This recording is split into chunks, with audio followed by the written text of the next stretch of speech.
Geraldine Rose was a great mom. She was like an American television mom from the 1950s and 1960s. She was also a single mom.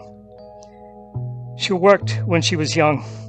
She typed well and took Gregg Shorthand as a secretary at the University of California. Her mother babysat her son. Her father taught him to fish before he was 5. Large family parties were at her parents' modest flat in San Francisco till the 1960s, when many family members moved out of the city and into other states. When her son was 5, she married a man who was a claims agent for the Southern Pacific Railroad and had 2 more sons with him. She followed him to Ogden, Utah when he was transferred. She always had a high-quality electric typewriter. Her last one was an IBM Selectric with a ball and auto erase. She joined the League of Women Voters. A poll was in their living room on election days. She once had a dispute with another League woman about spoiled ballots. She took up tennis when she was 32 years old and joined a tennis club. She was a claims agent. She and the claims agent were Catholics. They attended Mass and celebrated religious holidays in the best ways. The claims agent had a good job with the Southern Pacific Railroad.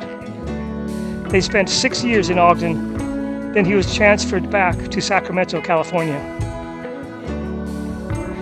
Her first son stayed in Utah, where he had begun his freshman year in college and lived in the dormitories.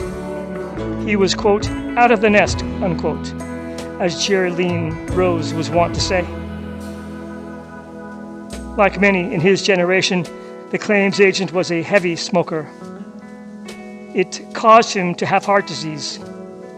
He had 2 heart attacks in his 40s and died in his sleep from the second one. Geraldine Rose married a lawyer a few years later and moved with him to Monterey Bay, California. She went to college and got a bachelor's degree in history. She applied for a substitute teacher job, but was disqualified later after a positive tuberculosis test. She had a portable television and bottled water before the Loma Prieta earthquake in Northern California. Neighbors got news updates from her and her television while they lived without electricity for a week.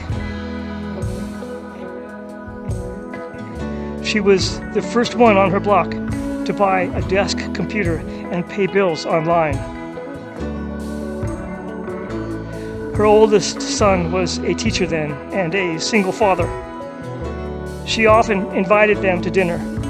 She made wonderful meals and was happy for many years with the lawyer. She was a widow for the last 10 years of her life. She took road trips across the West into her 80s, visiting kin. She continued playing tennis till she was 82. She died quietly in hospice with family at age 84.